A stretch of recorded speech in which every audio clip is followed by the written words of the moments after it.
CES tablet schmablets. Charlie Ergen and Dish shaking up the world of wireless. Let's talk to Nicola Leske and Nadia Damouni. Nadia, what is Charlie Ergen up to? He's made a bid. He's outbid Sprint for Clearwire. What's going on here? He has surprised everybody. I'll tell you that. You know, investors, top investors had locked up with Sprint, Comcast, Intel, Bright House. These guys thought $297 was the last bid on the table for Clearwire. So people are coming out and basically saying, well, what's Ergen up to, right? Is he looking for a commercial agreement with Clearwire? Could Sprint come to the table? And our sources are actually telling us that perhaps Sprint needs to come to the table with Ergen and his camp and say, listen, guys, maybe we should decide on some sort of three-way merger and perhaps give Ergen some sort of minority investment in Clearwire. Maybe that comes to fruition, but it is preliminary. Don't forget that. And we've covered a lot of it, and Nicola, I believe you talked to some analysts about this. Yeah, and I would just want to say, you got to remember one thing. Charlie Ergen likes a legal battle, so he may just be in it for the fun of a brawler. Fight. There you go, there you go.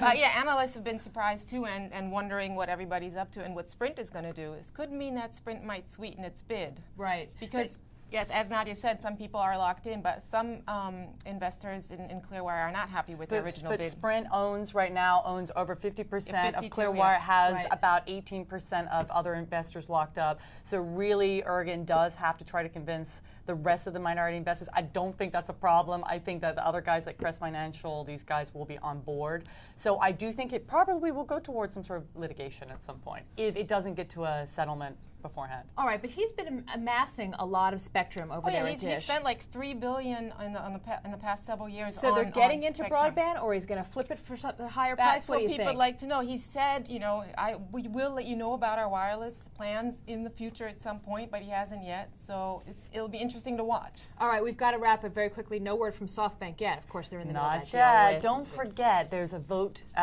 They've got their forced to vote provision coming in June or July. So investors have to vote on this deal either way. So SoftBank can say, let's wait it out. Let's wait it out. So we'll be covering this, I'm sure, for the next few days. Great. We'll have you back. All right. Thanks so much to both of you. I'm going to move now back to the Market Monitor and talk about Morgan Stanley as these banks are paring down, shoring up. Just out today, they're planning to cut 1,600 jobs within its institutional securities business, or 6% of its investment banking and trading unit. Layoffs focusing mostly on senior employees. Half of the cuts will take place in the U.S. and half of them internationally over at Morgan Stanley. 1,600 jobs cut beginning this week.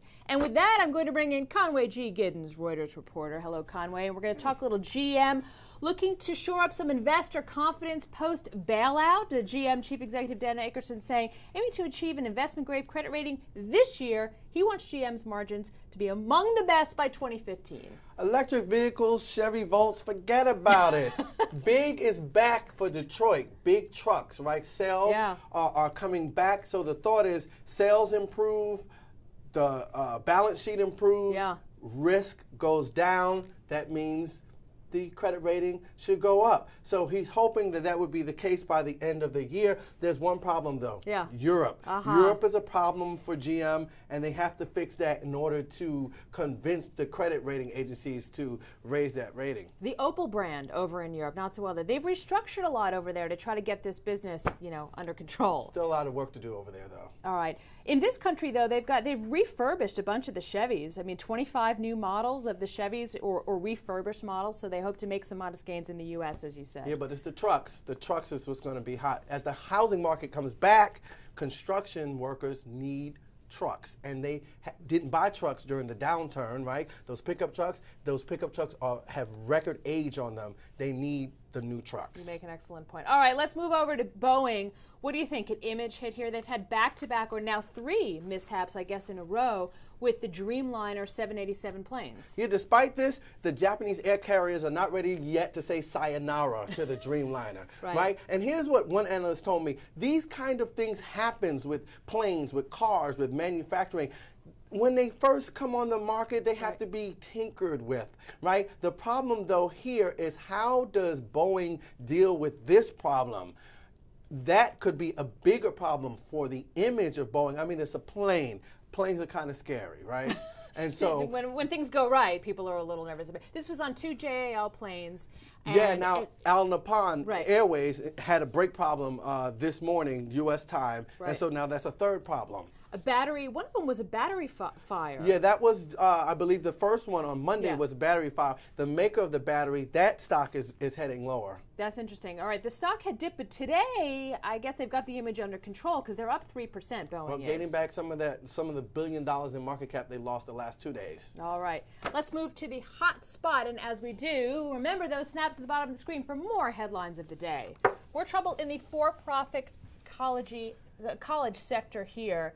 Apollo, you know, they've got the University of Phoenix. It's a big name a lot of folks know. Lower student signups for the third straight quarter, cutting their operating profit forecast for 2013. Yeah, here's the deal with this. Why do people go back to school?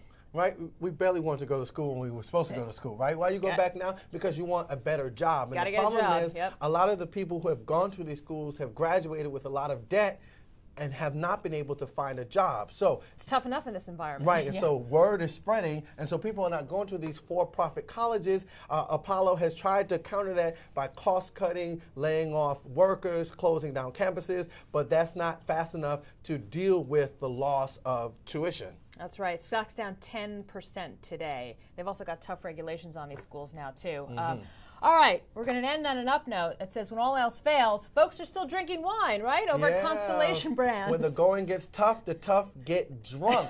And Constellation, I don't know what that says about us. Yeah. Constellation Brands has been betting on people drinking more, and so they've been spending more in advertising so that when you've had that bad day or you just feel like you want to have a drink, they want to make sure that their brands are up in your face so that when you get to the bar or you get to the store that you buy one of their products. And it's been working. They're raising their guidance for the fiscal year, and they beat profit expectations. They're up in our face. Robert Mondavi, Ravenswood, those are big brands. And beer. And beer, Corona Extra. Yeah, they have a stake in that. They have a stake in that. Biggest selling imported beer. All right, time for a cocktail, Conway. Yeah. a noon one. All right.